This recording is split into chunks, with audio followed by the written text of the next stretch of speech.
Okay, so this carburetor's been soaking for 30 minutes in the Berryman's dip, and it's time to take it out and rinse it off with water.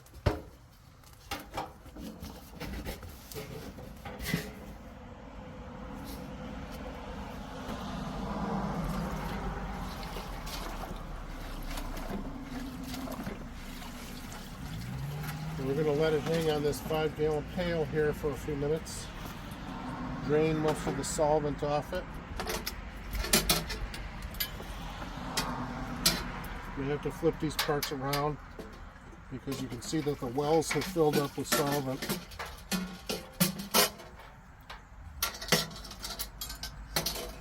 So I'm going to give that 30 seconds or so to drain. Then I'm going to dip that in the water, rinse off the solvent, and then we'll blow it off.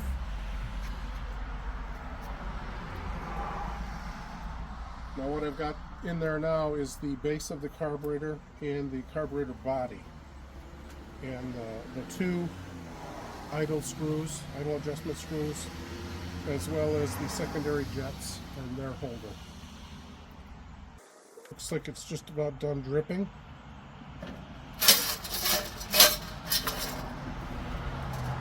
Put it in the water. Slush that around. Get all that solvent out of the passages.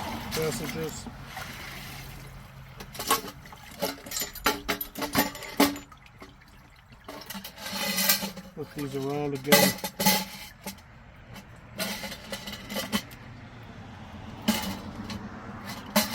Rinse both sides.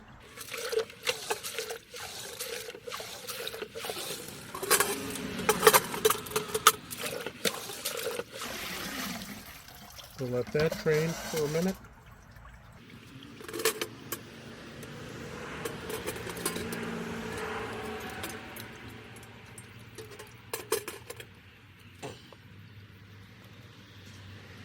Okay, so now we're going to take these pieces out, dry them off on the cardboard.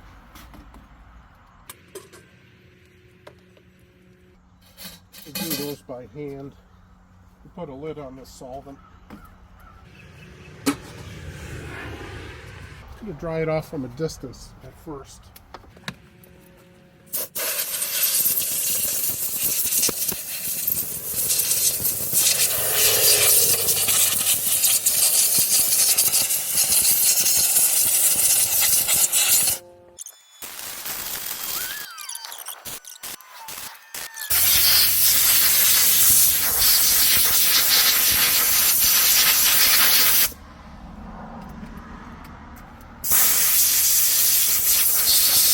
Make sure that we've got everything out of all the passages.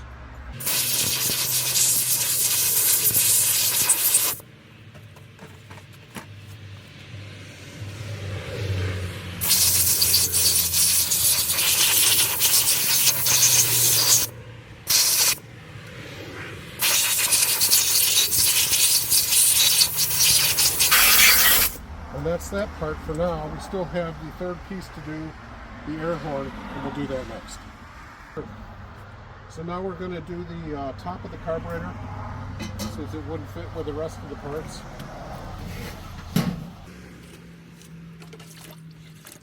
Just drop that in there, set the timer for 30 minutes, and we'll come back and repeat the process.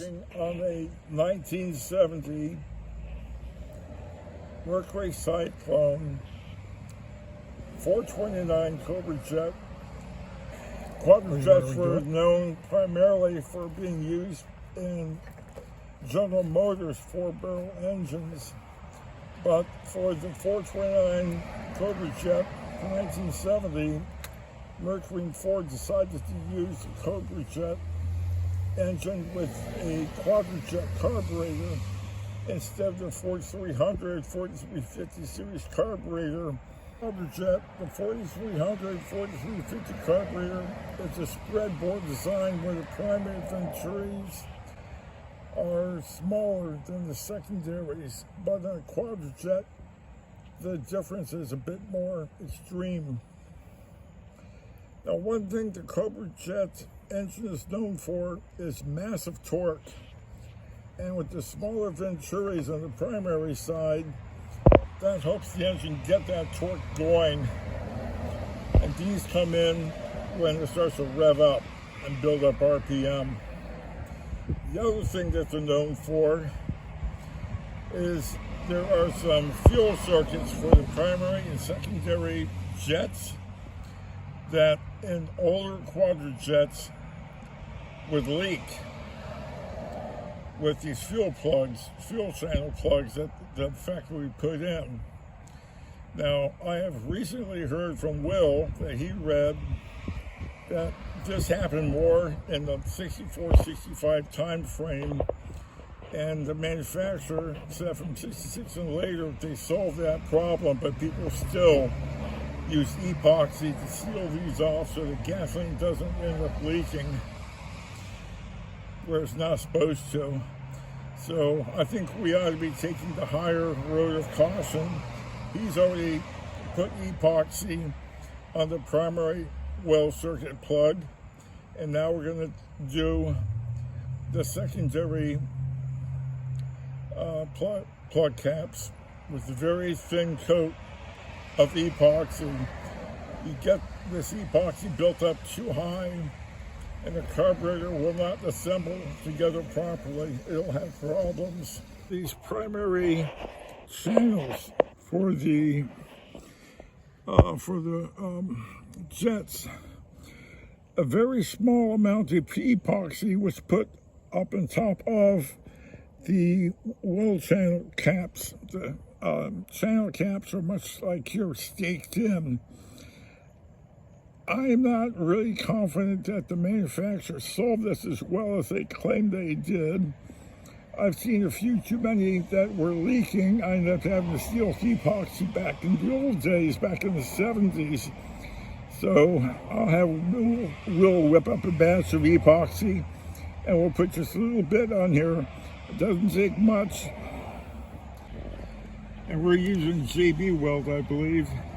Yes, JB Marine Weld. Marine epoxy, which is gasoline or fuel impervious. Equal parts of resin and hardener from the tube that the epoxy came in. 2 tubes mounted side by side. And he's going to mix them together really good. There's no over mixing of this. If you think it's enough, it needs more.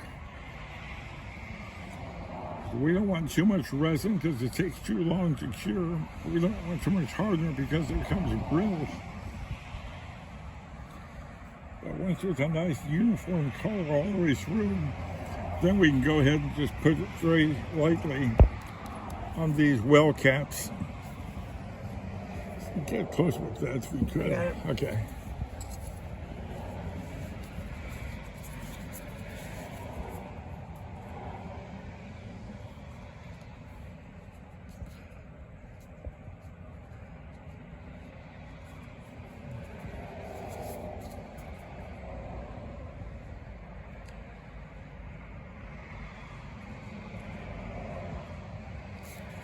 Boy, can't get much better than that. It's almost like painting it onto a popsicle stick. Yeah.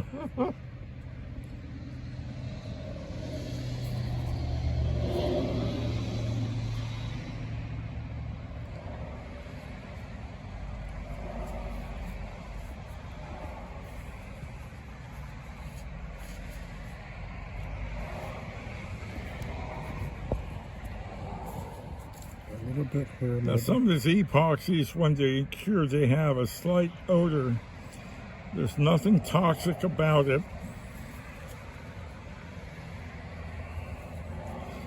This guy's even smaller here. A little bit. So we're going to dab a little bit more on there. Just Mr. Safety says you can't get too much on those, on the primaries.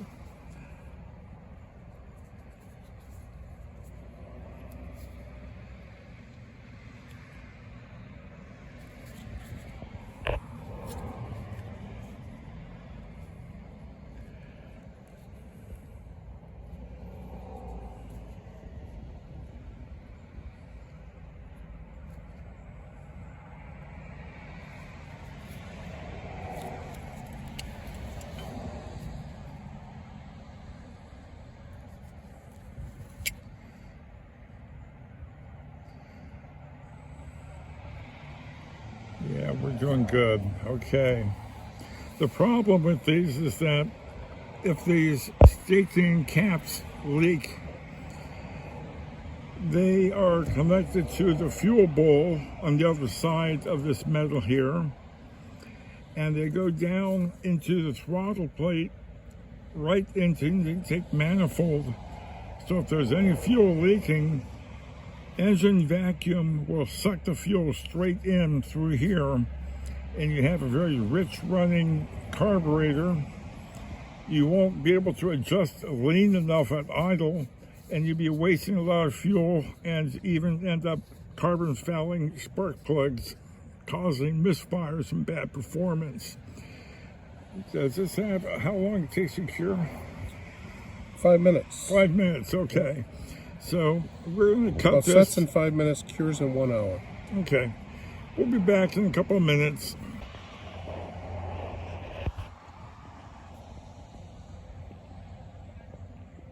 Oh, throttle body is the thicker one. This is up here. I've is- got it. so I've got it wrong. We're gonna have to start over. Throttle body gasket.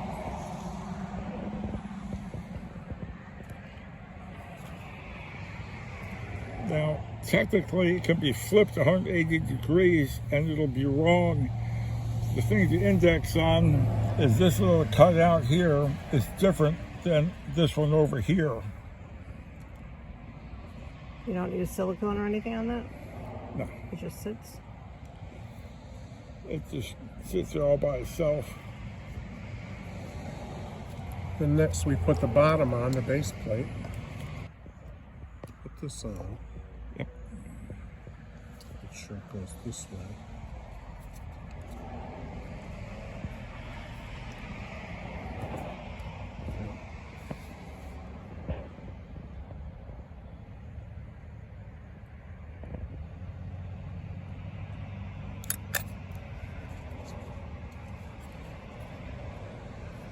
That doesn't line up with those things, does it?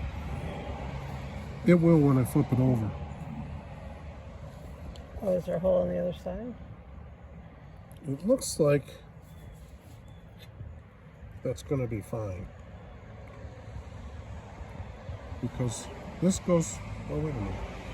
Okay. This goes to the manifold, and then the front, those go through to the manifold. Okay. This one apparently just gets screwed on. Okay. So I guess that is okay. So do we need to do a retake on that?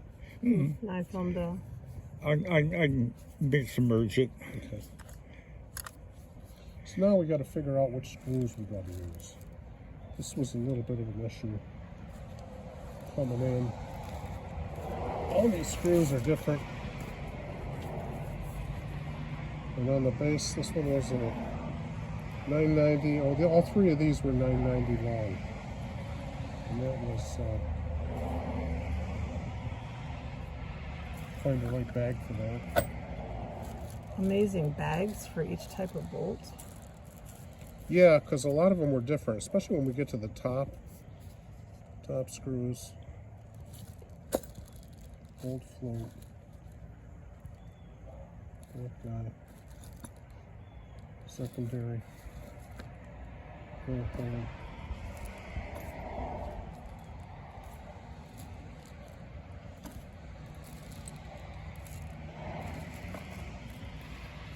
All the screws are in this bag. There's two bags in the front of that. You only picked up one. Towards the road, there's two bags there. You Well, only this is picked what up actually one. mounts it to the car. Yeah, but there's a bag behind it. No, you're in your hand. There's a bag behind it. Oh. Oh, there it is. That's why I'm here. That's the one. Good catch. 3 bottom screws. She does it with me a lot. It's even labeled. So these are all the same.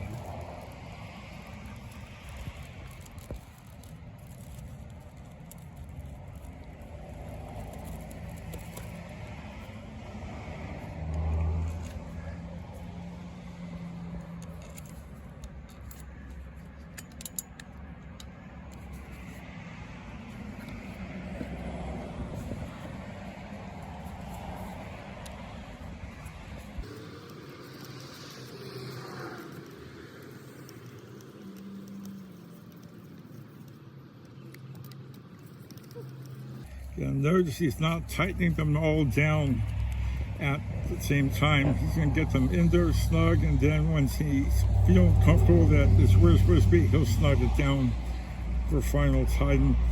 And there's no need to go crazy tightening these screws down. Tight enough is tight enough. I've seen a few of these things where they went in so tight that people actually stripped out the threads in the cast metal used for the main body of these carburetors. You don't want to do that.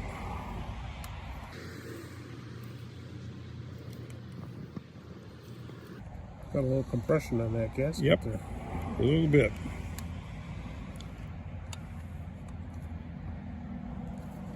Okay, excellent. Everything clears.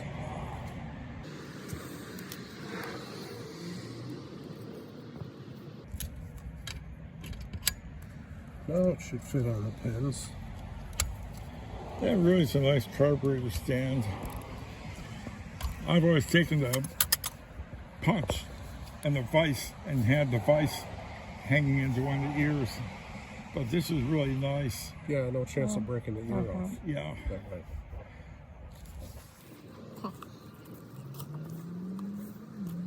So now, we need to put the check ball in. Oh, for the accelerator pump? Yeah. Okay. So that is a new part. We just have to find it. It's a little silver ball. Yeah, like a little ball bearing. There it is. Perfectly spherical. I've never seen one in a carburetor that went bad, so if we end up having to use the old one, it's probably going to be just fine. Right.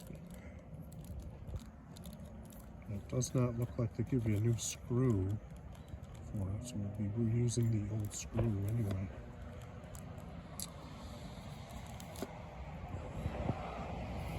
So we put that in with a magnet.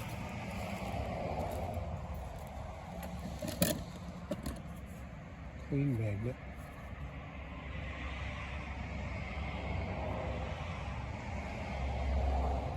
That magnet is too big. I have to get my smaller magnet. Okay. Hemostat is going to be used to put the check ball into its seat.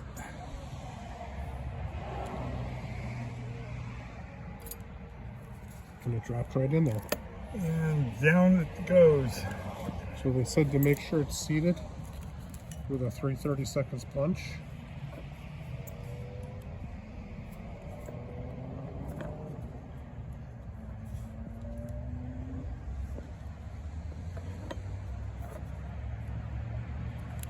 Which is that.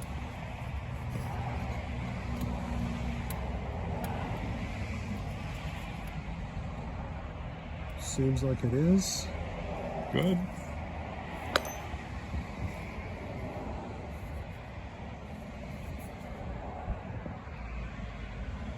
That looks good.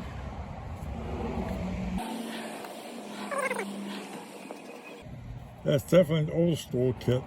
Yes, yeah, that's back from the 80s in my machining days. So the screw that needs to be reused.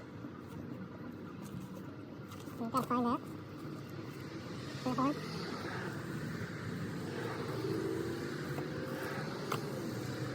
Secondary. Float and pump. So is it a baggie with another ball in it? It should be, yeah, there should be another ball on it. Old ball.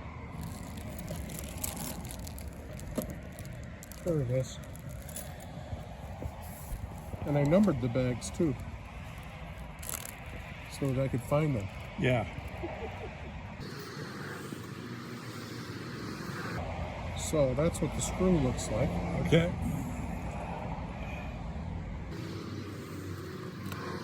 How to put that in the same way.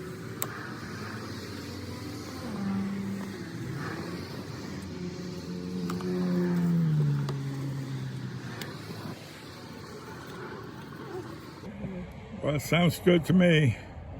That's snug. Yep. Like you're doing surgery on this thing. Well, the big difference between this and surgery on a living being is this can't be killed. It can be damaged and end up being almost as expensive. That's one thing I love about working in cars. If I hit something accidentally, it wasn't going to kill somebody. Okay, now we put the new needle and seat in. I saw those right there.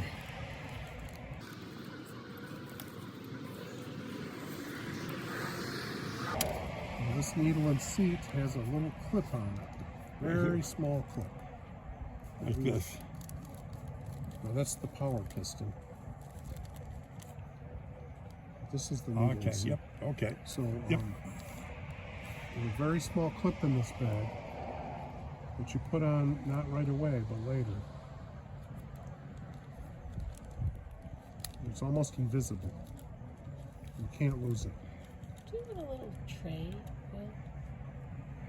You know I have a magnetic tray. I should be using it. Yeah, yeah, where'd that come from anyway?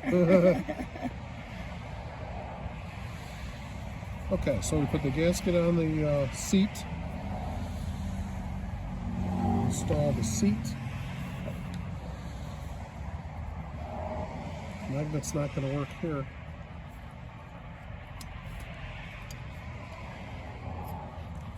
Got it in there without losing the seat.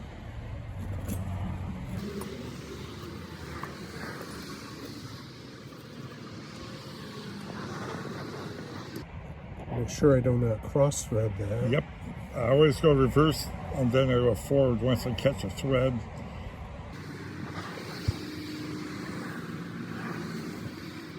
There we go. Yeah, if it doesn't feel right, it's not. Right. Snug that up against this washer.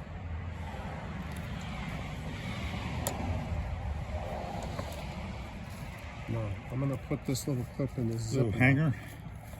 The hanger clip. Yeah. How about that other little part there? There's another part on your tape on your Oh, pad. that's going That's a in right needle. now. Okay, that's good to know. So, Who knew I'd get this much use out of this hemostat? 'Cause these are not magnetic parts. We drop that needle right in there. Yep, beautiful. Then we've got to find our float hinge pin. that is right here. And so you're supposed to spread the float hinge pin so that it gets crushed when the top goes on. So right now it's about 490. Spread it a little Just bit. get a little spread, yeah.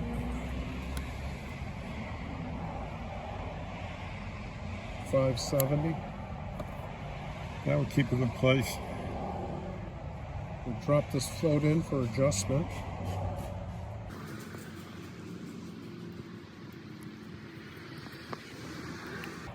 Right into its saddle.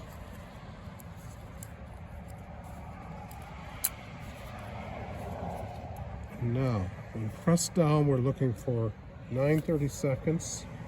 They give you a linear scale for that? They give me a gauge, but I Good. also have, a gauge is not really the best way to do it. I'm going to set my, I'm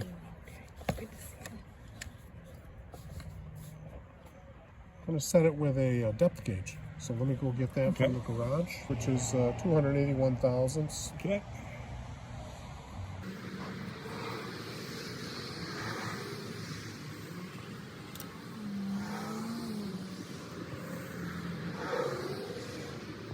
$280, that's close enough. Close enough. And we're going to check the float level. For this. And it looks like it's a little bit low, just a hair. If you think Actually, maybe it- 81 with it, where it's at, Maybe it's actually right there. okay, Yeah, it's touching it. okay. So I guess we don't have to do anything to Well, the let's float do a level. thing.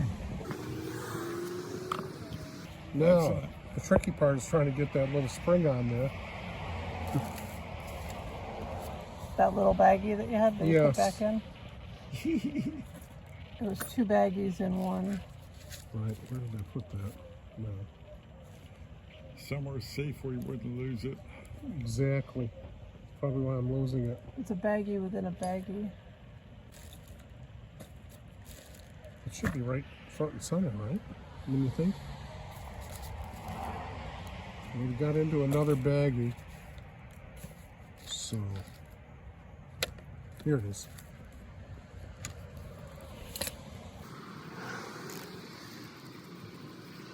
I don't think I'm gonna be able to do this with our gloves.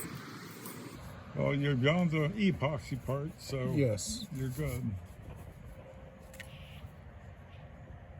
So we're going to pull this out.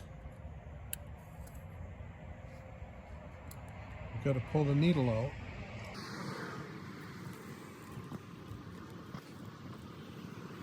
I'll put this teeny tiny clip. I'm gonna use my hemostat again.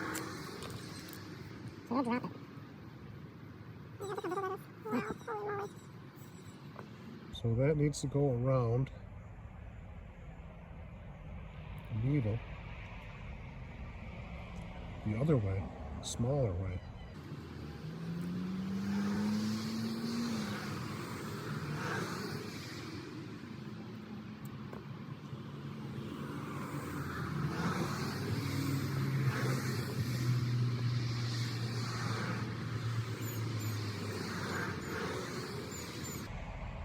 Now you can see how small that is.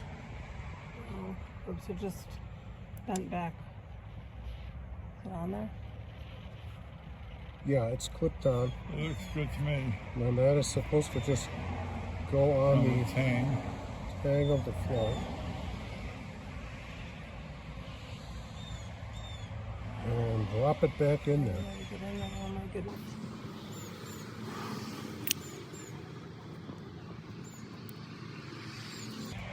And it looks like we did it. Very good.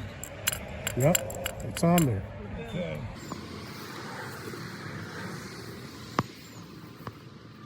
So, we can put the float retainer back on. That's a reusable plastic part. This guy, yep, very good. This may not be the time to say it, but I will.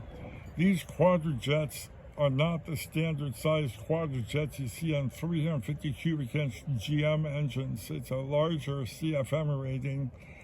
And when you get one that came originally with one of these CobraJet 429, they're basically racing engines made for the street. And these particular carburetors, they can go for a lot of money for someone who wants to part company with one. I don't know anybody who would want to. It's a lot like the original Holley that came in my 69 GT 500 Shelby. Those carburetors, I've seen them out there for over $2,000 for an original one. Well, I've got one. I'm not using it. I'm using a different Holley on our Shelby for other reasons, but I'm keeping that one. Yeah, these are going for almost $2,000 too, rebuilt. They're pretty rare. Rebuilt, yeah.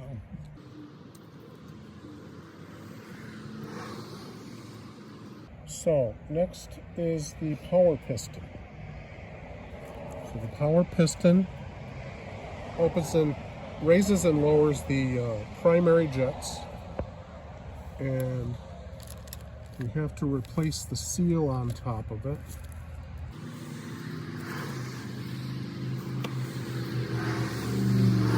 Secondary pistons, the rods. And put this new one on, and the flange goes toward the top.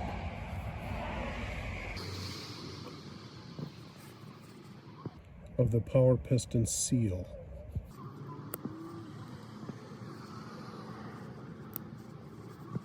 We can cut it right in half.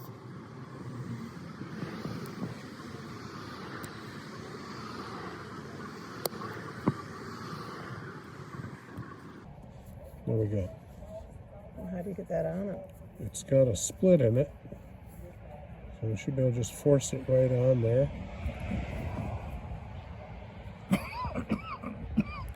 spread it apart. Spread it apart with my screwdriver.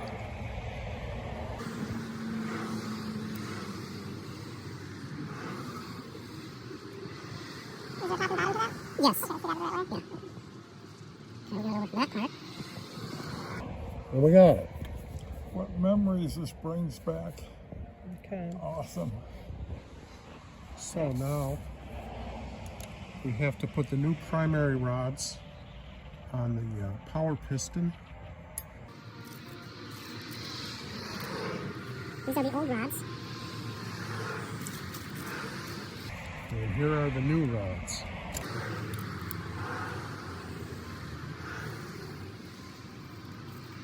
New rods and new primary jets.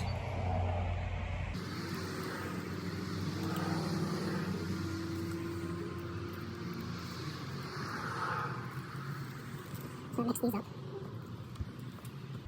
So we've got two primary jets. We've got two primary rods.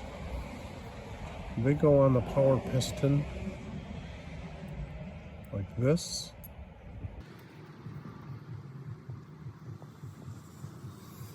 And then we have to install a new spring in the power piston well.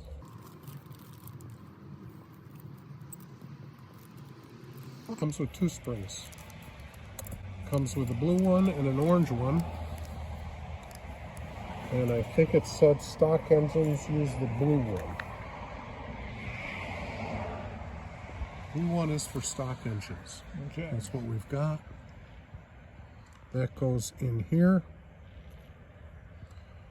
And the power piston goes in here.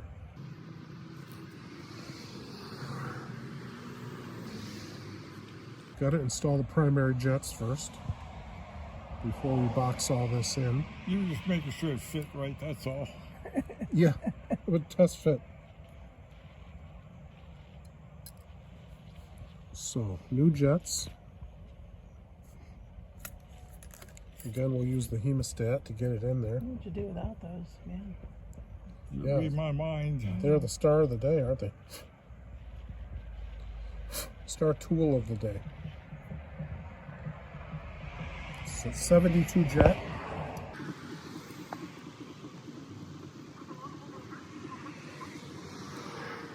Trying to feel like a doctor. You're all safe.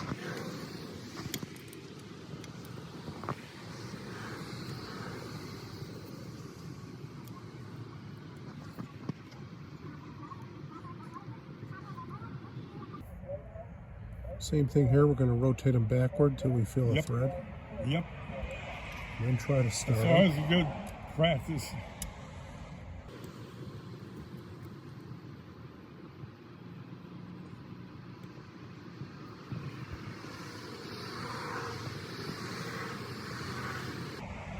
Okay, there's a one. This guy fell out of the hole. Luckily, it sticks in the slot. There you go. Interference fit.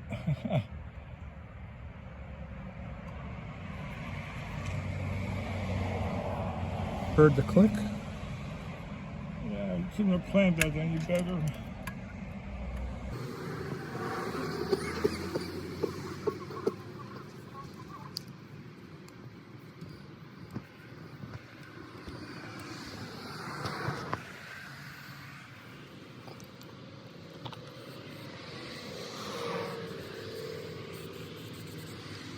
That was getting hung up on the thread.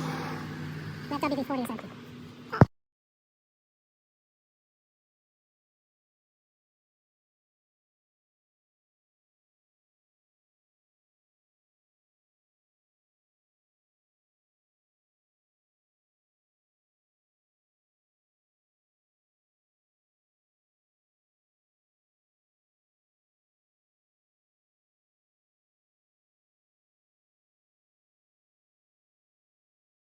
Pocket for it. Put that in there. And that just lays in there for now till we put the top cover on it.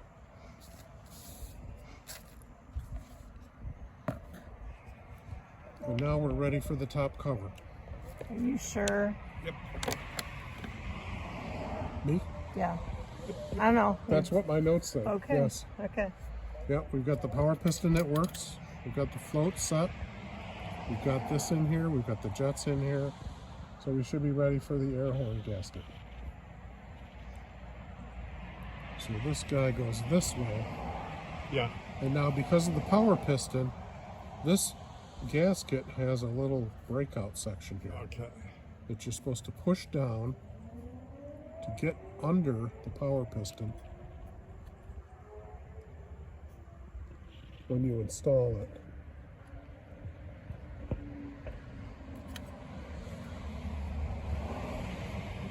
So that it seals the power piston. And this has pins to locate it, so we know we're in the right spot. And this will be raised a little bit because we spread the hinge pin for the float. And that will compress when the top goes on. So, next is to install the air horn. Got to make sure these tubes go in their respective holes.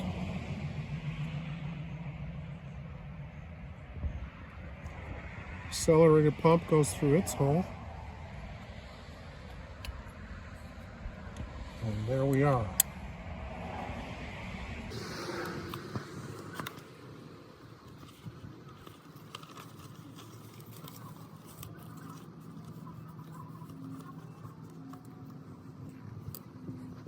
So we need our bag of top screws. You never want to lose that foil tag. That's what brings the value to the carburetor. Where That's does right. that go? It goes in one of the front. Goes air right horn here. screws. Okay. Yeah, I'm actually surprised it was still with the car, the carburetor. But that car is pretty original. Yeah. Okay, so this guy goes in here.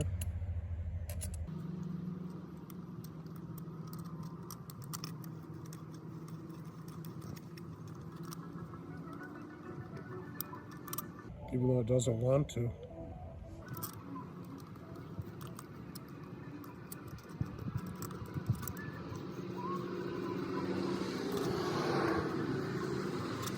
Not sure why.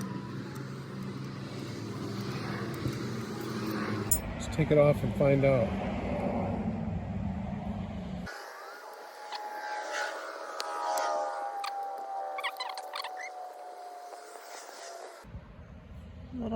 Littler, littlest, little, bigger, biggest. Okay.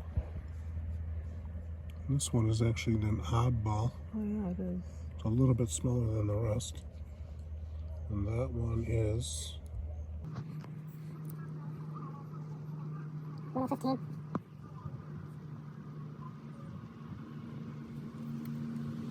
Here's one of the middle screws. 1340. This is a 1340. Those two went here.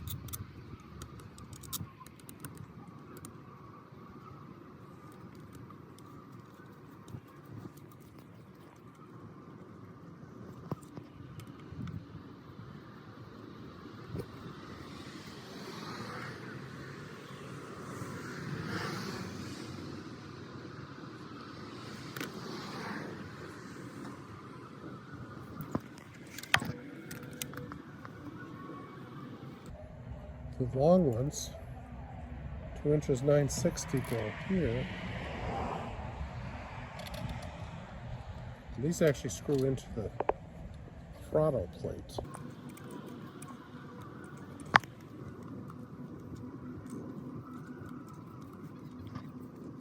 There must be a burr on that.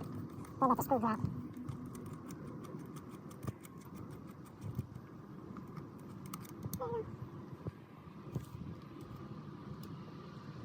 Here's one of those guys.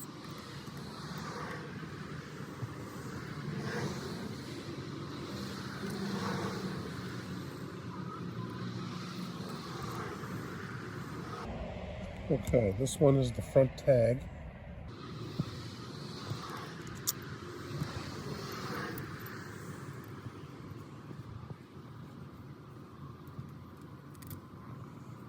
And inside choke horn, these two flatheads go.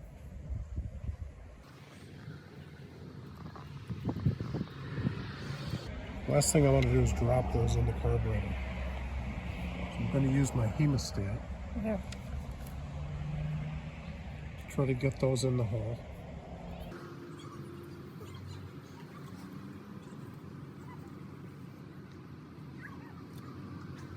Mission accomplished. Take the gloves off. Still, wait, come on. I should have been doing something. They're windproof. I think it's so, yeah.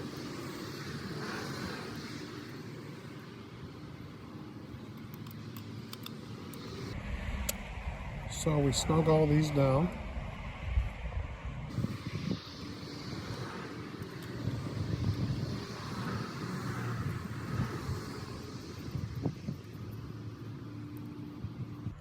DO stands for 1970 on the tag. Yep.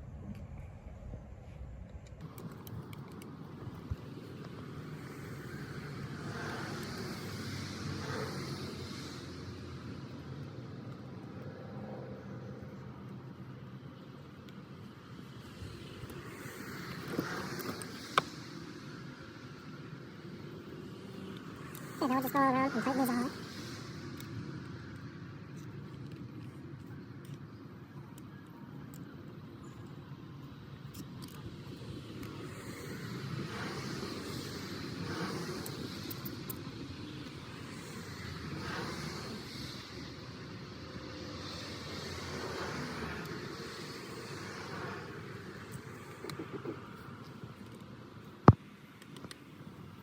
One last time.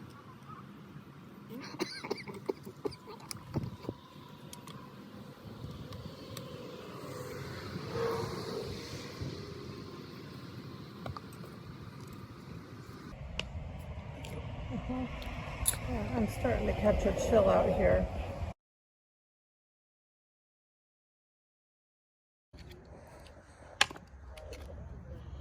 Get the last of it with a screwdriver. And there it is. So that's the accelerator pump pin installed. Accelerator working good. pump is working.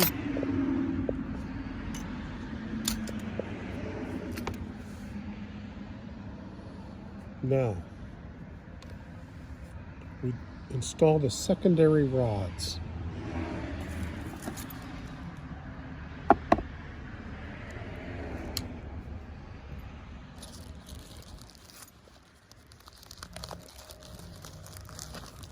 So I had to buy new secondary rods because the original ones were, one of them was bent.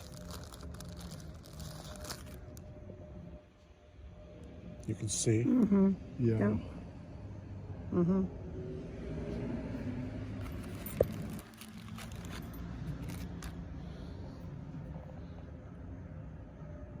So they said to check for straightness on this. Looks fairly straight.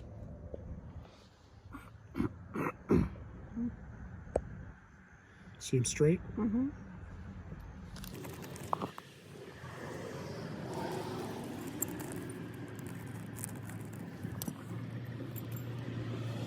The new ones look like they're brass.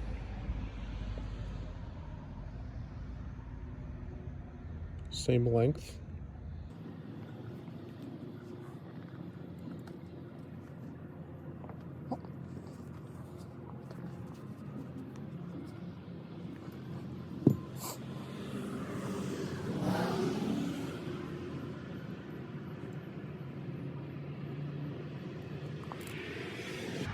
Fallen. One came off. Actually, they both came off.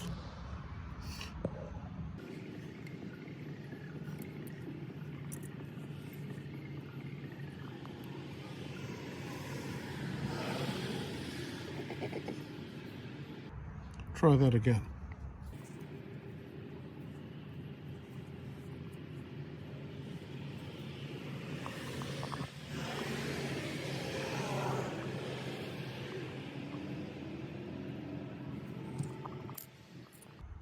Fell off again. Okay.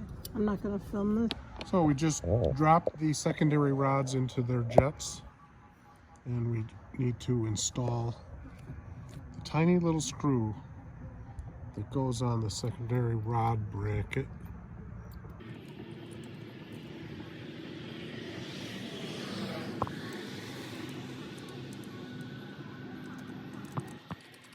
And that looks good.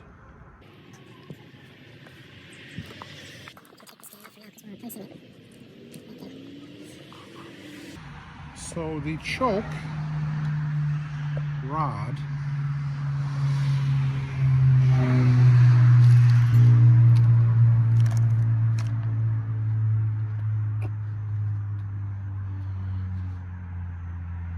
let go. You can save your camera for a minute.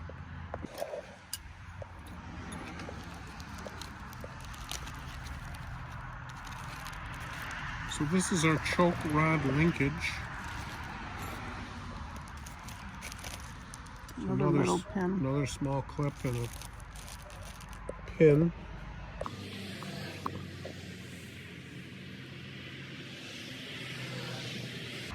So this gets fished down in this well.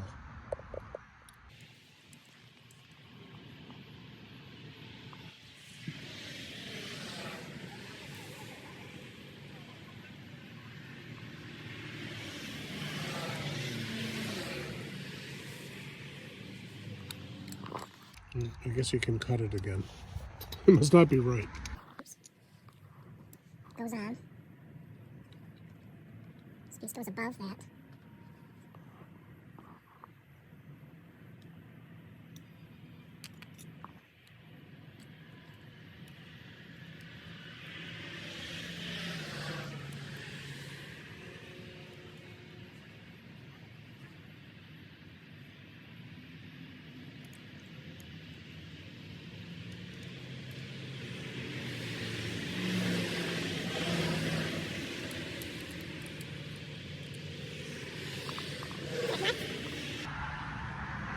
It seems like it did, yes. Wow. I think we got lucky on that. Why? No kidding. Wow. Okay. Well, it keeps it. Oh, screw. Okay. Yeah, there's Let's a say, screw. how does that? A flathead screw goes in here. What's this? Is this part of it too, or no? No, that was part of this guy. Okay.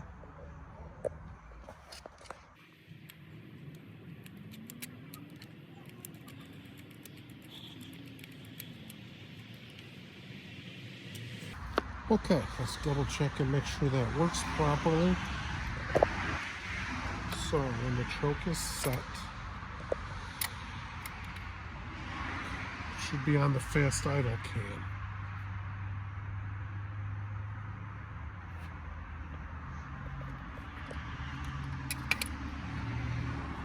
Which it is.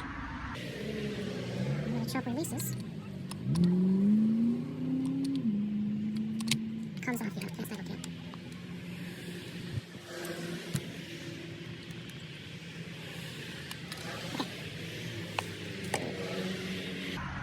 Now we have to put the tiny clips on.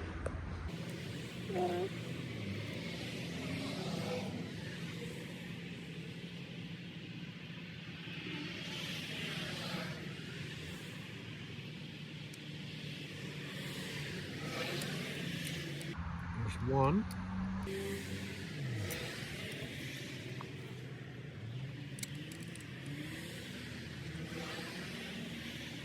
That's that for now. Now we install the secondary pull-off rod,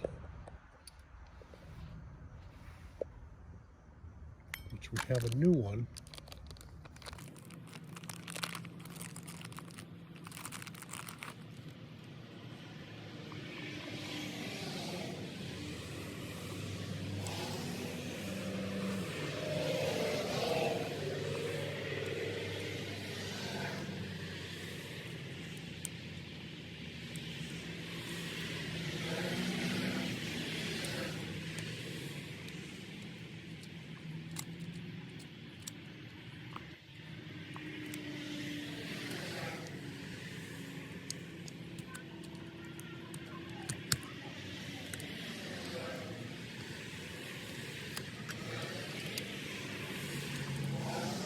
That's not right.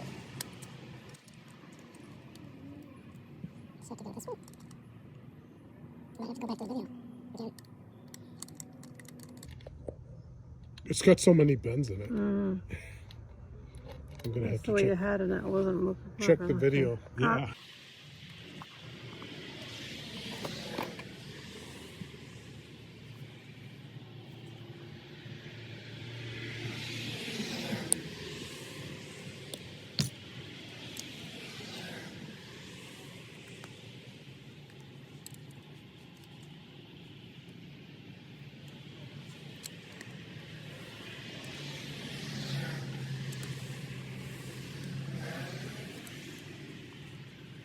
That's not coming off. Okay.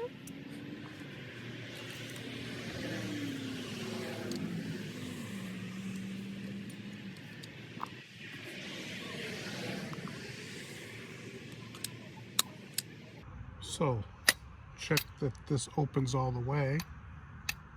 If it didn't, we'd need to make an adjustment to this rod, but it does.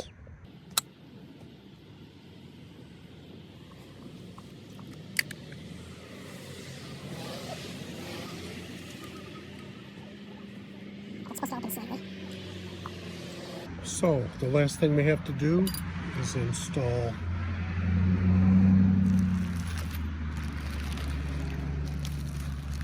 the idle screws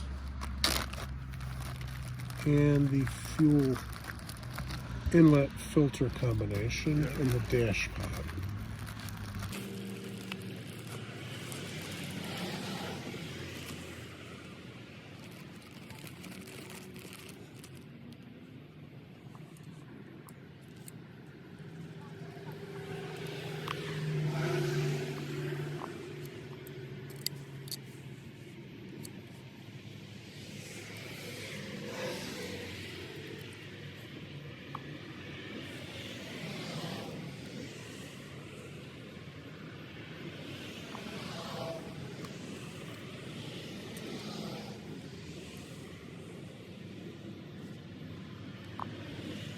Gonna bottom them and then pull them out one turn to start.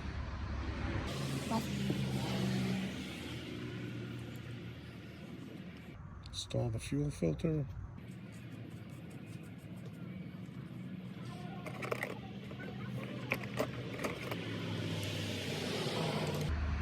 Just snug that against that nylon washer.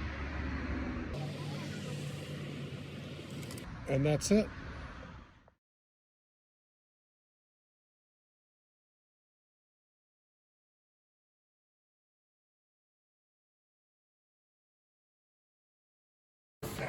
Yeah, all I ever used in our cars was a 27 series.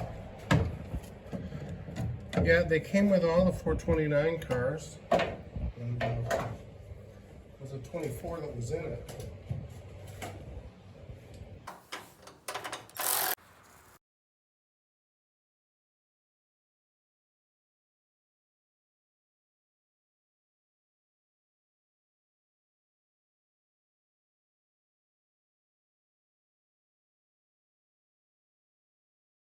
Lines out the bolts.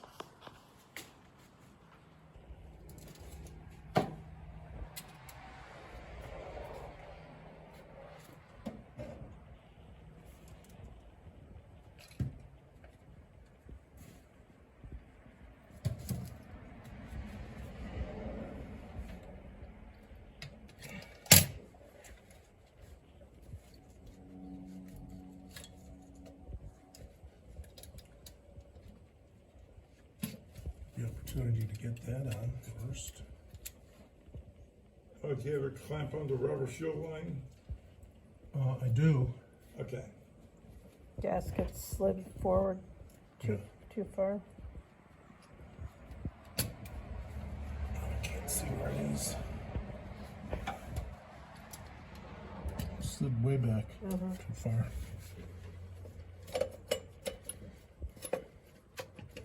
Let me get a long screwdriver to line that up. Basically use a screwdriver to find the bolt hole. So you get two of them lined up.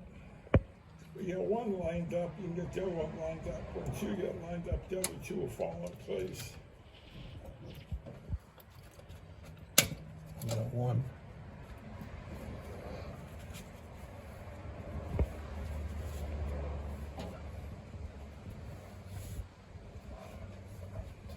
Use the bolt for the simple.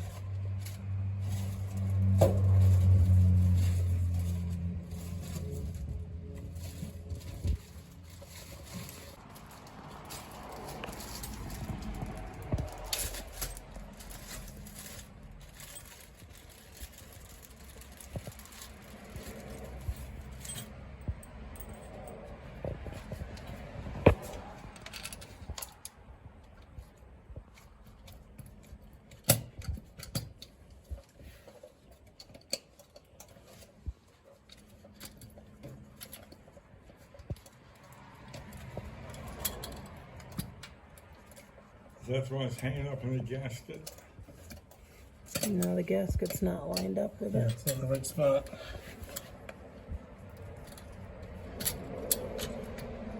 Yeah, the gasket's lined up with the unit. There it is. Okay.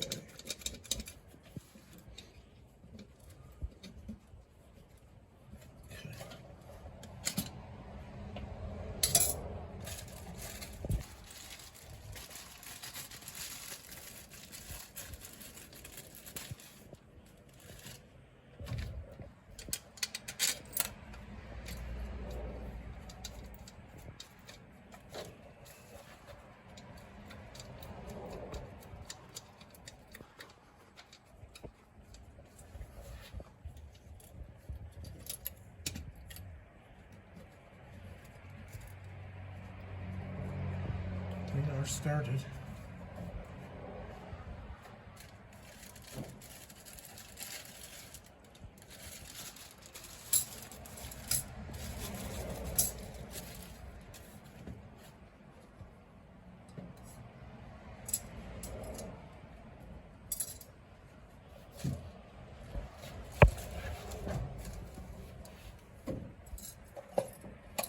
I've got to get this accelerator cable bracket on this.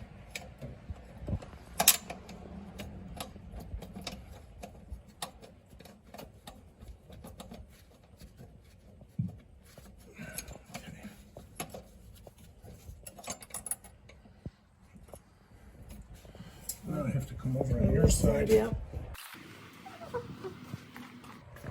So we had an hodgepodge on there. This one is a Allen screw. Yeah. Never know what you're going to find on these old cars.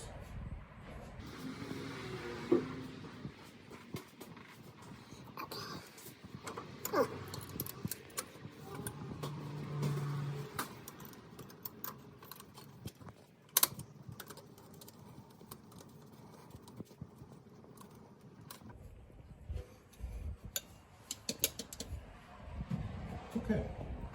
Get an Allen wrench.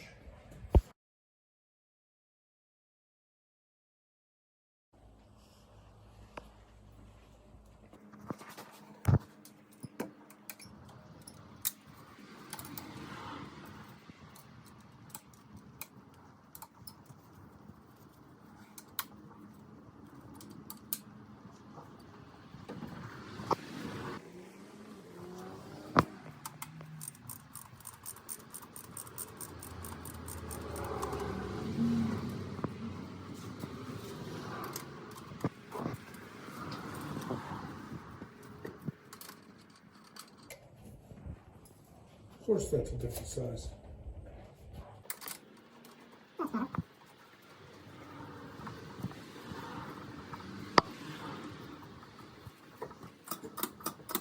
Nothing's blocking it.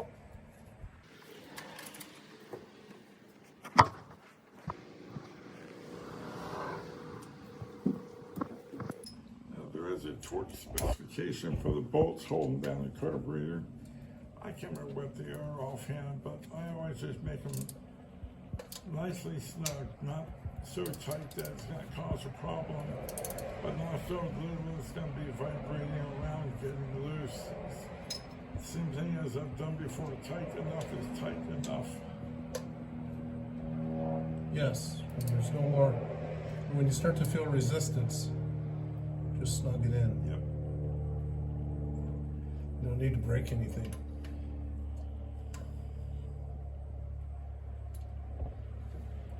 Yep. The old saying is bend it, don't break it, stretch it, don't snap it. We don't need to make our work even harder. No.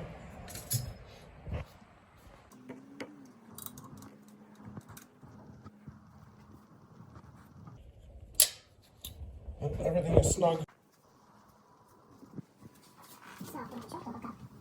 See what that goes. Must be right here.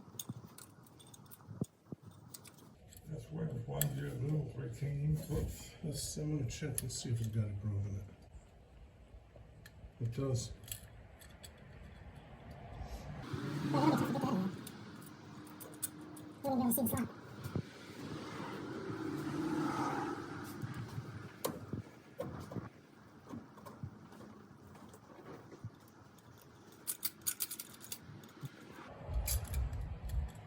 Doesn't look like it's going to come out easily. So I think we'll be good, at least for now, for the initial run.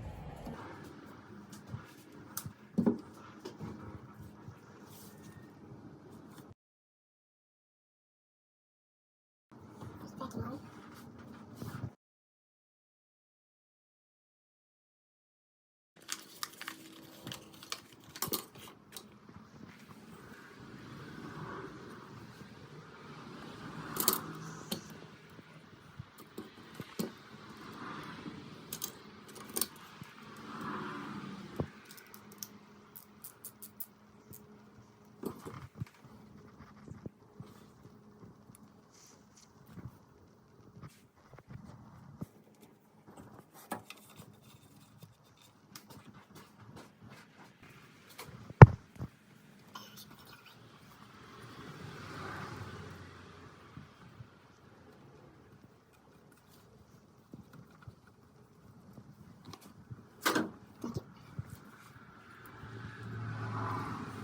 Can you hand me a longer extension? Longest or just? Just the mid one you got in your hands there, yeah.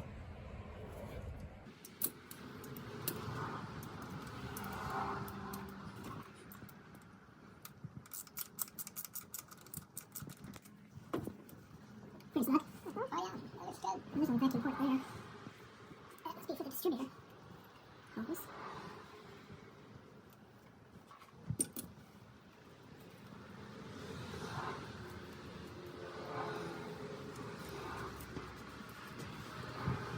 The throttle cable.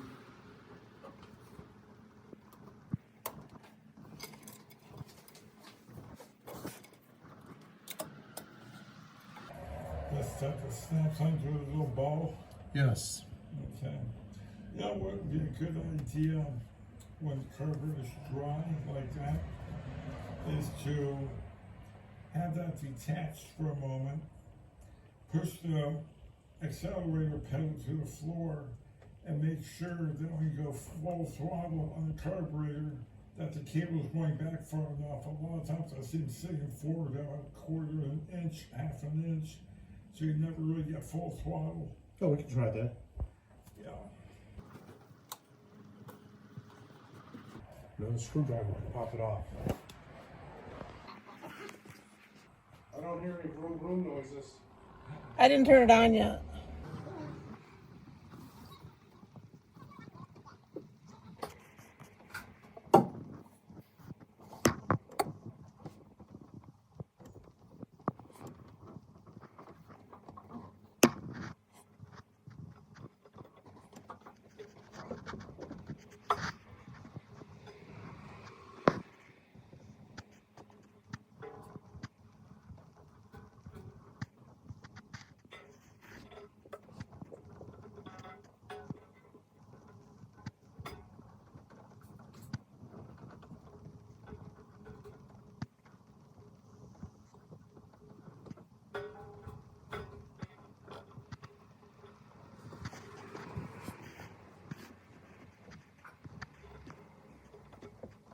maybe it's easier to put in the carburetor first, another bracket.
With the spring on, should the accelerator have popped back up though, or no? It will now once I hook it up, but Okay, gotcha, because it's still... take that out.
Moves any further back in the hole.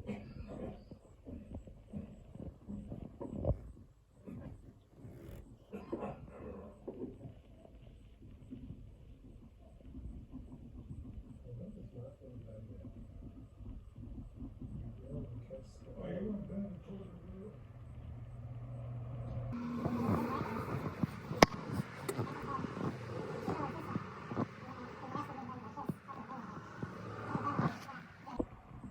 Okay, for the lift.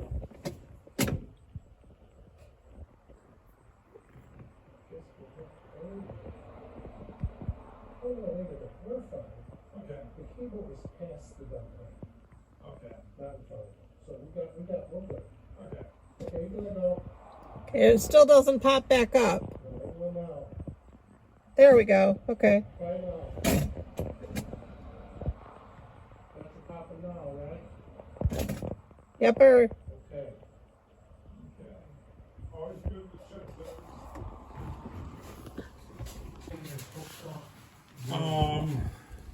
We didn't tighten the gas line yet.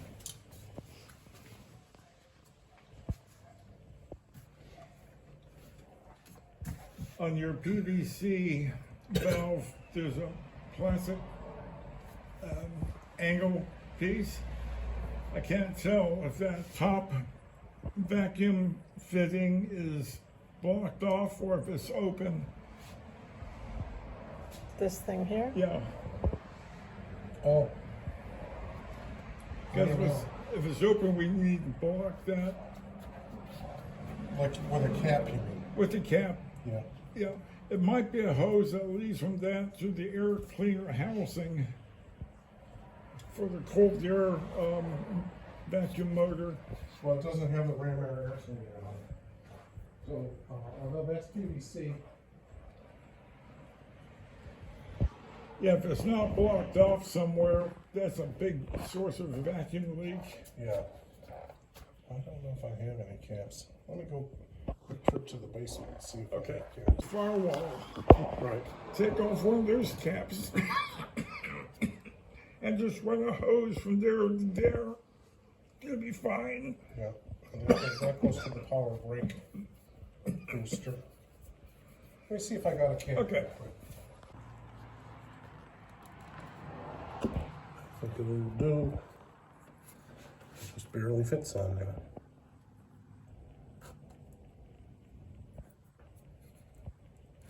It's a tight fit, that should do.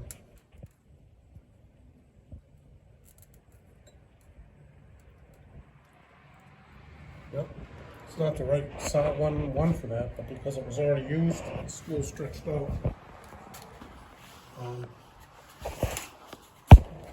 There is a possibility once the air filter housing goes on, that might connect to a vacuum hose that goes to the vacuum motor for the snorkel for hot air induction. We'll find out. Now, there's something else I want to point out to you also. Don't have to do anything about it yet, but I thought I'd let you know. This 3-port thermal vacuum switch is actually a good thing to have. A lot of people think it's there because of emission control. It kind of is, but it also serves a better purpose. When you are less than 235 degrees of coolant temperature, that will allow vacuum to flow from ported vacuum down to your vacuum advanced canister. Right now you're bypassing it, going straight to canister. But when the temperature of the engine is over 235 or 225 degrees, what happens is that there's a wax pellet that moves a valve inside up, and then the bottom hose goes to manifold vacuum. And so the manifold vacuum is directed to the distributor so that you get full manifold vacuum on that vacuum advanced distributor. Advances timing, speeds up the engine idle speed, and helps cool the car back down. But that's what it's there for. It's okay to have a bypass, but if ever you want to hook it up so that you have that vacuum available when it gets too warm, now you know it's there for. Okay. So it's supposed to go from here to here. To the middle port. And then from the distributor to the top? Yes. Of this one? Yeah. Either one? Actually, the top one is for the distributor. The middle one is for ported vacuum. Oh, wait, let me double check that. I might have that backwards. I have the vacuum schematics of all these engines back to 1967. And so I'll be sure to look that up. Okay. And since somebody blocked it off, there's a chance that it may not work. It's possible, but those things are really reliable. I almost never had to change one. Okay. I should have brought my vacuum tester to test your vacuum advanced diaphragm to see if it's ruptured or leaking. And I didn't bring my vacuum gauge either, because then we could have tested, make sure you get imported vacuum down there, but we can get that done another time. Okay. Big thing right now is just make sure it starts, it runs, and then we can set the air fuel mixture ratio, and then we can set the idle speed.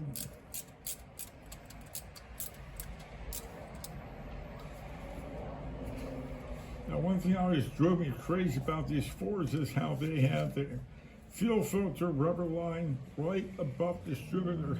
Yes. I've done a lot of underhood fire job repairs because of that. Well, that reminded me, I wanted to get the fire extinguisher out in case we need it. Yeah, might not be a bad idea. So that's what that sock was for. In case that leaks. Okay. Yes.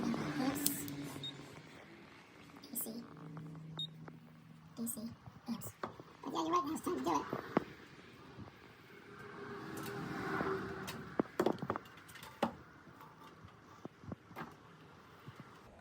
Does it matter which direction the polarity is? Well, it'll make the needle move one way or another unless that's digital. If it's digital, then it's just one will have a minus sign, one won't. Okay. So no amps, we'll try milliamps.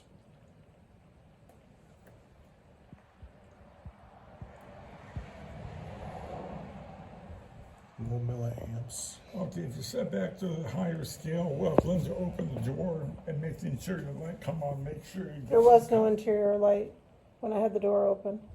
Pardon me? I don't know if it works or maybe Just pull the headlights on then. I was trying to get the blue across to make sure they get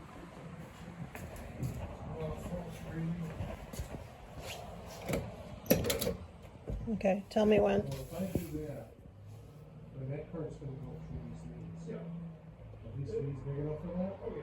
How about just parking? Parking lights come back into one position, not two. Okay, ready? You see the switch? Yeah, ready? I'm pulling it out, one. Yeah? Yep. Okay. Out one. Okay, there's no amps there.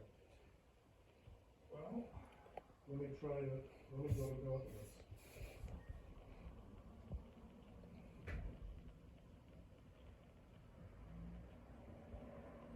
Okay, you got, push the switch in and then pull it back out again. In. Out two, actually, by mistake. Nothing? No. Oh, that's on AC. oh, yeah. DC is.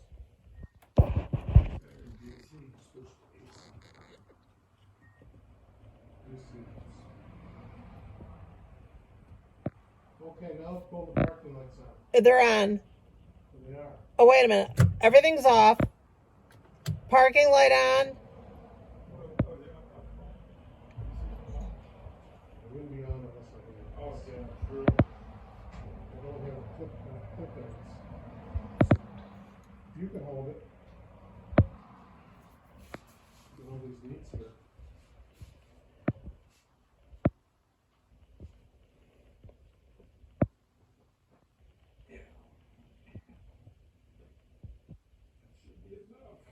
You pull both leads. I want to check the lights. Okay, Parking light? turn the parking lights on. Okay, I'm connected. Then want regular lights? Partial light, You can try regular. Regular. Nothing. nothing. I wonder if,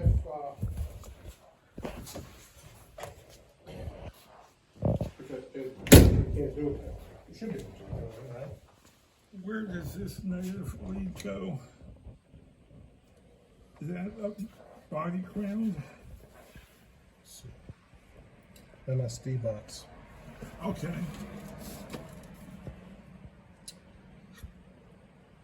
Well, what we can do is hook everything up.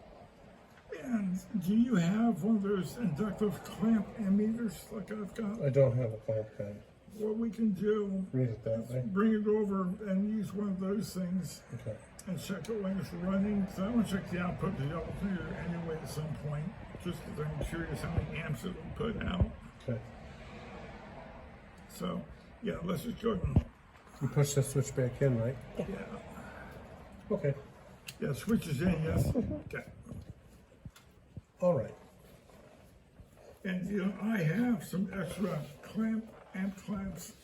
I can give you one so you have it. They're nice to have because you don't have to put ammeters in series anymore. You read through the inductive electromagnetic field going through the wire as current travels, and they can read down into milliamperes. You mean you have a clamp-on meter? Yeah. An extra one? Yeah, I got a few. Okay.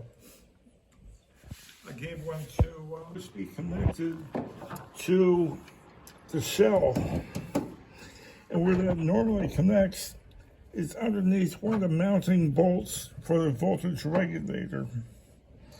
Now the problem you're going to have is, unless someone changed the type of bolts that are used to hold this down, it's actually a bolt and nuts you got to take off the front right wheel and tire to get inside there. Then someone up above holds the bolt or the nut, and someone inside the wheel well unscrews it. We did that the other month, Linda and I. And so what that does, it gives the negative post a ground to the body and subframe, and the end of this cable gets bolted to the front of the cylinder head or somewhere in the engine block. With that not connected, starter amperage and other type of electrical flow from the engine for like ignition and stuff ends up traveling through your accelerator cable. That's the only electrical connection you got, and it can cause a problem. If you ever had hard starting, sometimes hard cranking, that was probably it. I never had that issue before, and I changed this because it was bad, and I thought they were just sheet metal screws. Oh, here it is. I'm talking about down here, the voltage regulator. Oh, they nut that, really? Yeah, there's a nut bolt from the factory. Last someone, when they changed that, put sheet metal in there, sheet metal screws. I see it happen quite a bit. And obviously this is, well, it might be the original cable. It's pretty old. So there's only enough room to get it. It's tough, especially with battery in place. You wouldn't want that, that wouldn't bolt to the engine like that? No, it has a bolt somewhere to the shell. Anywhere in the shell. Okay.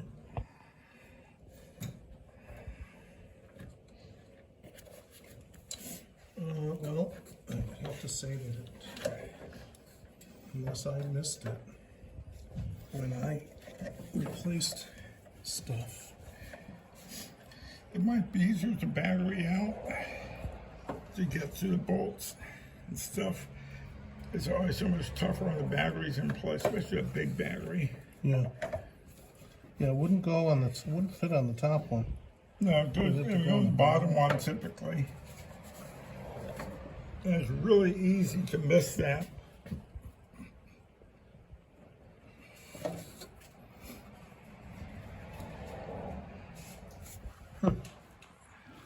You think that'll be necessary to start the car?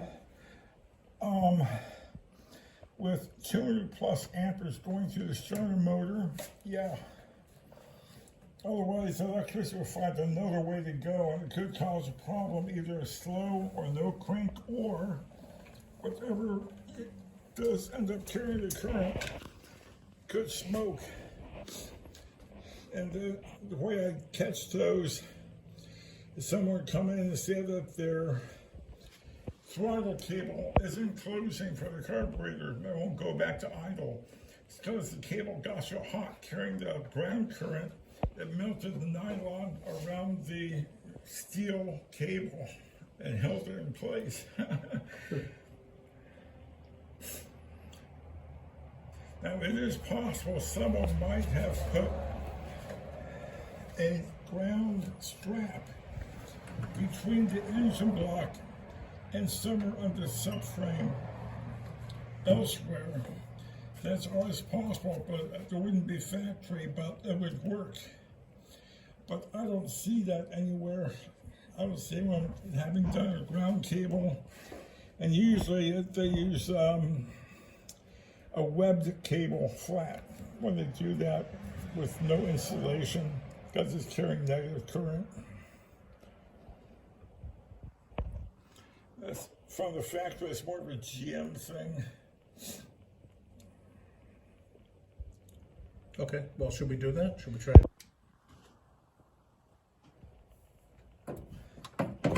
Get all that? Good.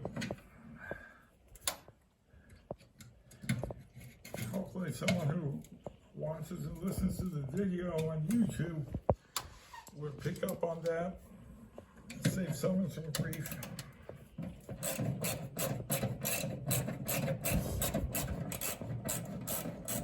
It's a sheet metal. Oh, good. You got lucky. So you can just connect it to that? Yeah. Problem is, Just to make sure when you tighten it, don't over tighten it because it'll strip the inner fender metal. Is there room on it to get what you want? the problem is it's got to go on the bottom. Oh, So Yeah. Don't pull the battery out. the battery Give you would, room.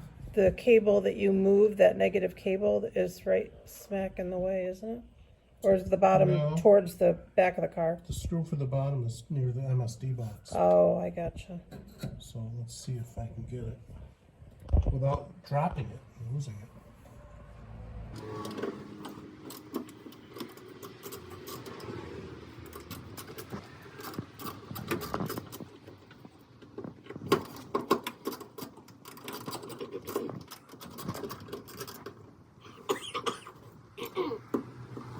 Now, before you bolt it down, if you can clean off that metal terminal, make sure it's a good solid metal to metal contact.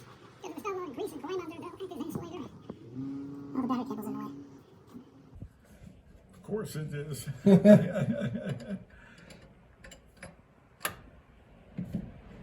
Remember how I said if you should get that in there before? We weren't thinking that though. I wish I'd noticed it before and I didn't. I was trying to Think think. of why maybe the drink's not flowing with the lights on. Different pair of pliers.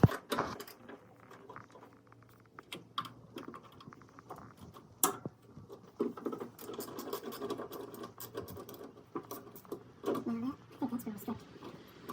There's a lot of opposition to that coming out.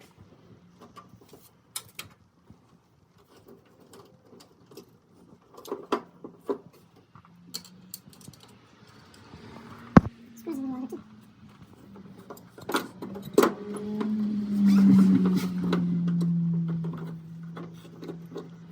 Sure, this wire is.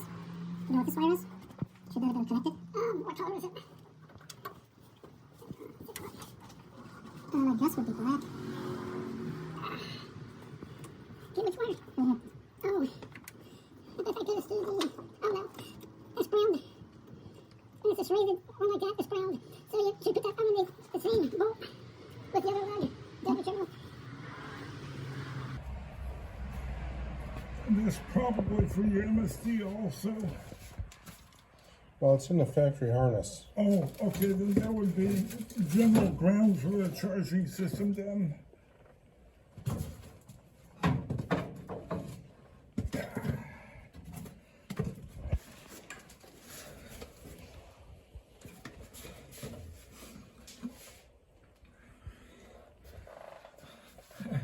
I feel like I'll ruin your whole day.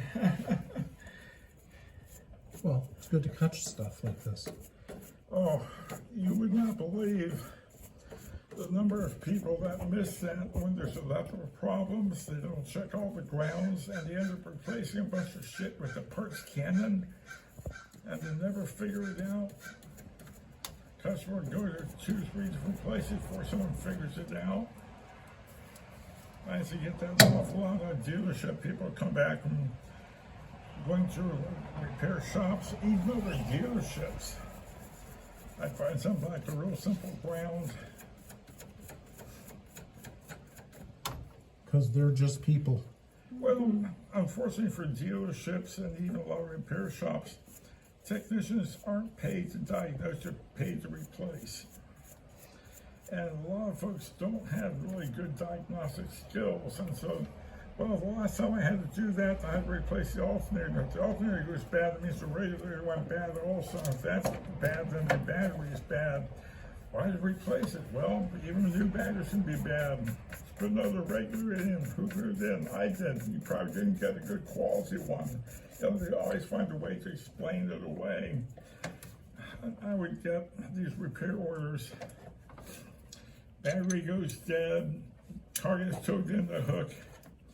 I take a look under the hood and see there's a new battery, a new radiator, and a very clean alternator.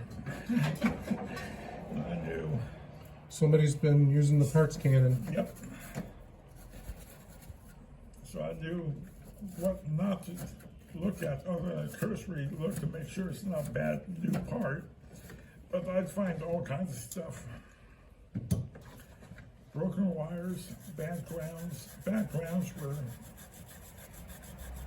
most of the time the problem. Sometimes because someone's reverse polarized started the battery, which are glued to the diodes inside of an alternator, and maybe a radio, but nothing else. Nowadays you do that, you take out the entire computer system.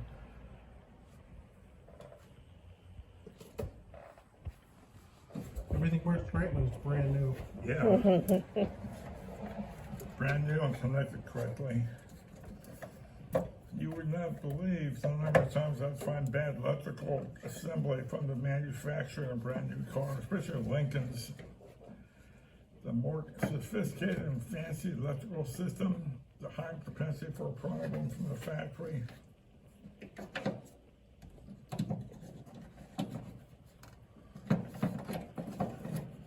They're supposed to have a quality assurance guy doing the final electrical test as the car goes down the assembly line. And if there's a problem, he or she is supposed to get the car pulled off the line to the side so they don't slow down the assembly line for other stuff. And if it happens a few times here and there, find out who's responsible for that and watch and see how they're putting it together and correct the issue. But often, they'd have no room to pull the car off the line and put it in place, so they keep on going. Let the dealership work it out. Plus, the guy probably didn't want to get in trouble on the line. Yeah, well, there was some attitude, though, it was a slowing down line, a slowing down production.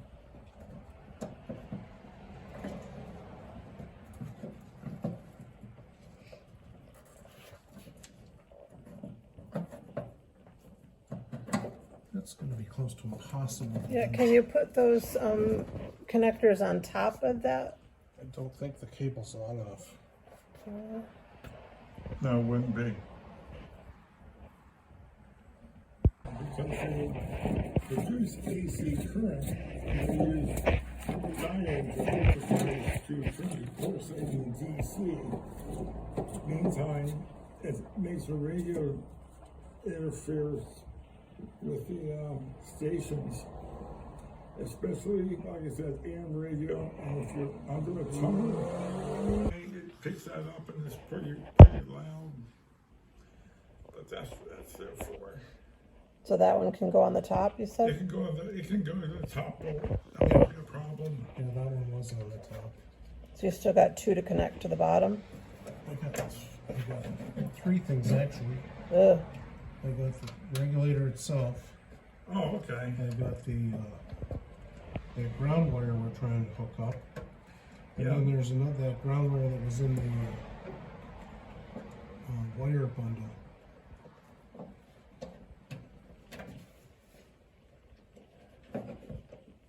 Yeah, the two small wires, you can put those lugs on the top if that's easier. It probably is. Oh, so you could put two of them in the top one? Yeah, sure. Well, I could, except the way it comes out of the bundle, it's just real short. Oh, okay. Real short exit on that. Okay. They didn't give you any options. It's like, we want this on the bottom, screw. But they were doing That's it tough without to do, every. Too bad, huh? Yeah. Well, and I'm sure they did everything in order, right? So that was probably done before the battery went in. Don't give a rat's ass about technicians and what they have to put up with. That's obvious by the way they design stuff. Yeah.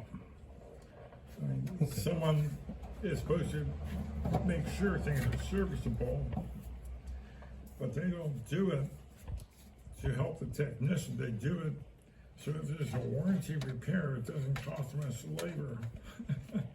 That's all they care about when they worry about stuff like that, which is never, it seems. The bottom line is what they care about.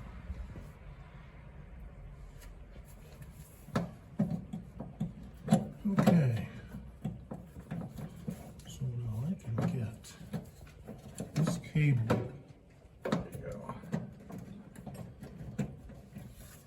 Can't see it. I feel bad having to go through all that grief. If it wasn't worth it, I wouldn't have said anything. We just went through this with the Mach 1 after you got it all put back together again, realized you hadn't put it I on. had to take off the wheel entire because it was a bolt in the nut. Oh, that's a bummer.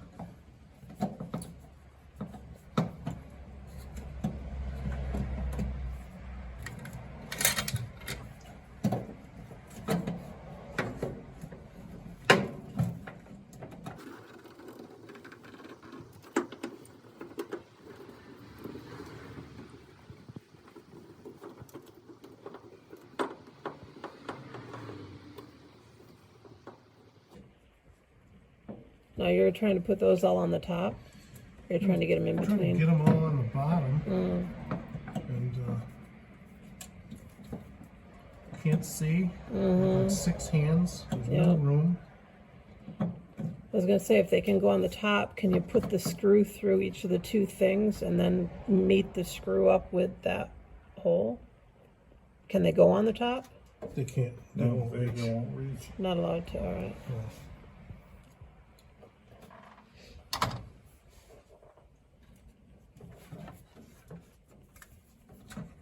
Oh, I'm not close.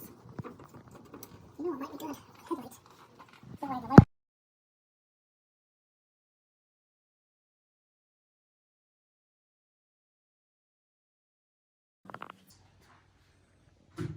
Lights. There you Got go. lights. You got lights. So we know we got power. Okay. Thank you.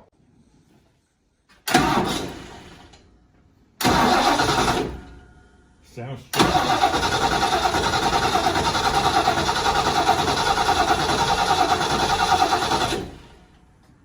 This is without any gas hooked up, so we're just testing it. Yep, well, by now we have fuel up to the carburetor bowl. But he didn't have access to a fuel line. So it doesn't have fuel up there. We got a gas can here. We can hook up. He didn't have any gas hooked to I it. see, okay. So, But I did it to take the electrical load off the light switch because those have internal breakers.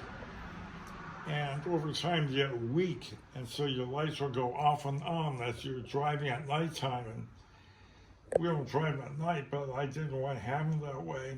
Plus, I replaced the bulbs with halogen bulbs that pull more amperage than steel beam. So yeah, on both those I put headlight relays in, and horn relay also. But that's just I want something to do. Right.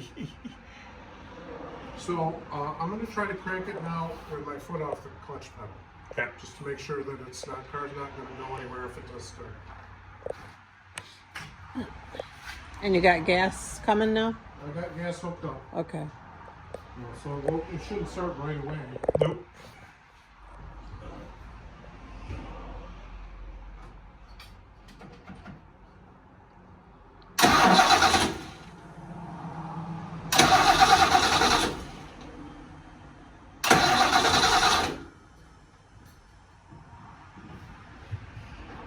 Okay, clutch is out.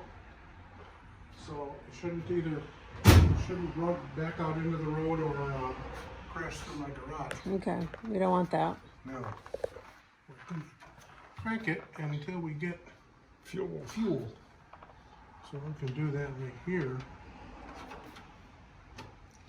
Now, if you crank it from here, your primary ignition, even though the key is turned off, I got the key on. Should I oh, turn it's it on? key on? I was just going to say, if you have it turned off, you want to see if you have to unplug the I terminal, otherwise a bypass will activate your ignition system. But The key's on. But leave it on, that's fine, so leave it the way it is. So we want to try leaving it on, or we Yeah, want to sure, try to that's fine. try to wait till we get gas before we turn this back on? Well, either way, if you're not pumping the throttle, it won't matter if gas is there or not, but there's no sense in pumping the throttle so you have it cranking enough to get gas in the bowl. Right. You're probably gonna be pretty quick getting that filled up. Yeah, it's a heavy duty fuel pump. Yep. So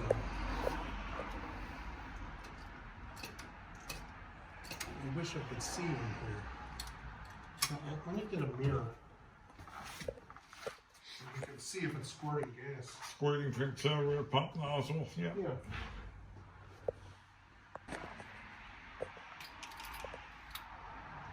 It's not gonna stay.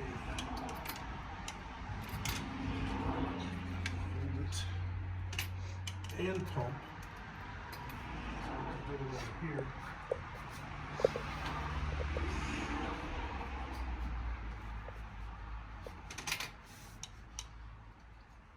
Can't do both. Can I hold it? Can you hold the mirror, Linda, from Yeah. that side? Mm-hmm. Like that. Kind of need to hold this open. Can you tip it this way a little Hold bit? on, do you want that light like that? No. Like that? Yeah. Nothing yet, which is no surprise. Okay, you can take it away. Crank it a little bit more. It'll get there. See if this works. Well, let me turn the key on. Just to be safe. Off? Yeah, we want to know we got gas. I mean, it ran fine when I stopped starting it. So now you went and unplugged that I terminal on that relay. It's the small wire next to your S terminal. Doesn't the ignition switch power that? It does, except when the engine is cranking. What it does is that when the copper disc inside the relay comes up and connects to two big terminals, it puts power to the I terminal, which connects the ignition coil. So during cranking, you get full battery voltage. Now, some people say you get full 12 volts. No. When you're cranking, the voltage drops about 10 or 10.5 volts, so you get full battery voltage, Right. but it bypasses the resistor wire. Okay. Whoa, what was that? This is mirror. The mirror. It was a mirror. How's your car? It's a car. I'm sure the okay. car's probably fine, but I didn't I'm know I sorry. was leaning I'm on that. sorry. Let me see if I can tape that off. Shouldn't have put it there.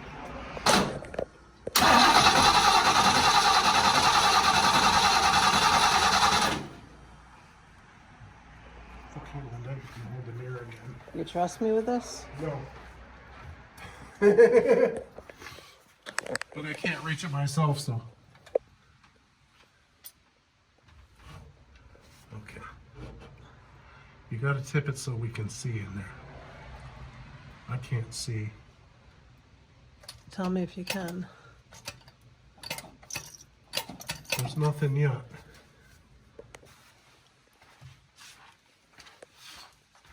Now, if you want, if you have a way of getting some fuel out, you can put a little bit of fuel on the two venturis and prime it that way. We could.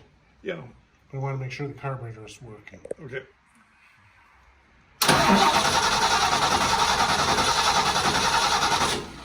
Let's just see something come out of here.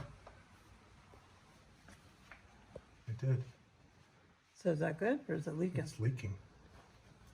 You get a screwdriver or a wrench to tighten that up. On it. Right. I saw there was a big deal coil before. Yeah.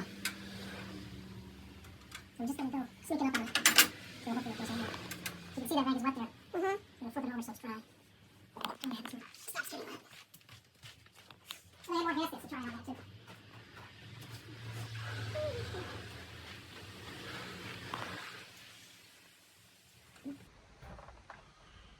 So let's all take a peek at that.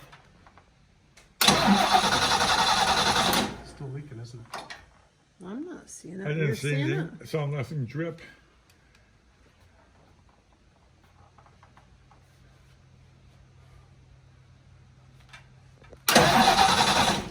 Oh yeah. Yeah, a little I see bit. it. I wonder if I should change the gasket. Or just try to keep snugging it. Last thing I want to do is strip that. Yeah.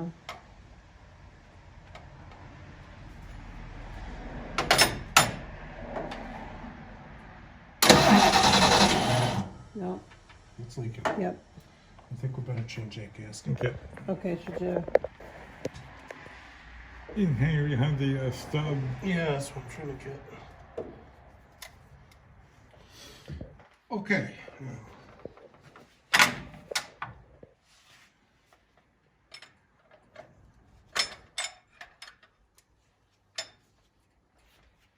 That's a heavy wrench. Yeah, A lot of metal a there. lot of metal.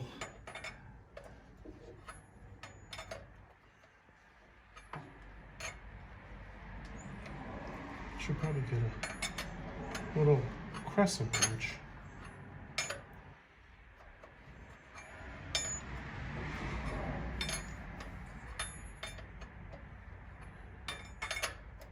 It's gonna leak when I take it off. Do you want a piece of cardboard under the car? Or is that No, the it's sock gonna- enough? wouldn't go that that sock far. should catch it. Okay.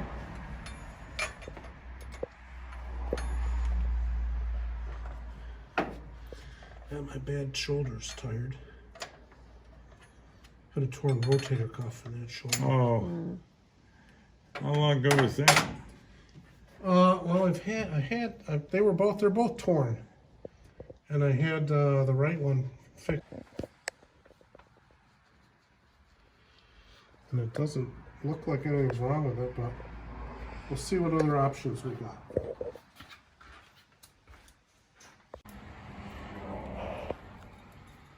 So another one of those, you can't see it, all you can do is feel it. Yeah. I don't want to cross thread it by any means.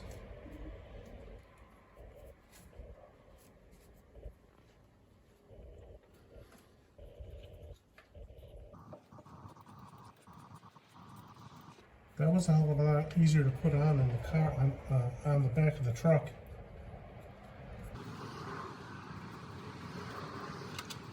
Take it off the hose.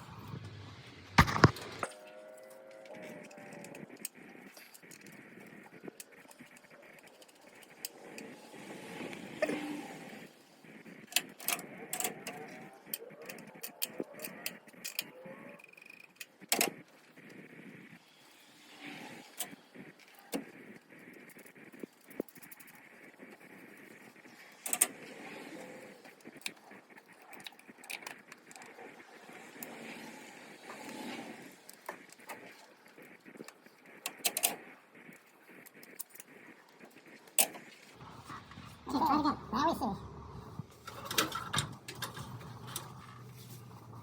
Give it a try for the rain.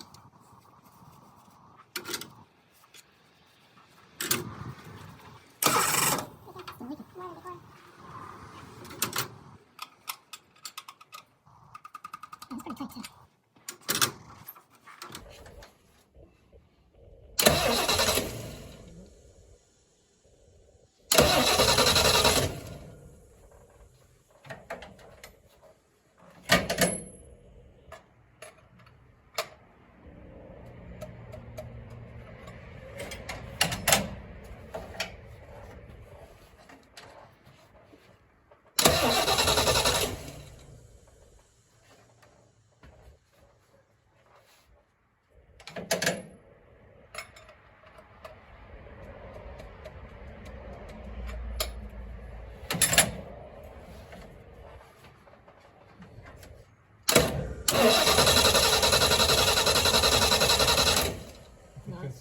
It's got it, right? Good. Let's see. You see it? Yes. Okay, Squirting. we got gas squirting. Okay. All right.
First time go. Woohoo!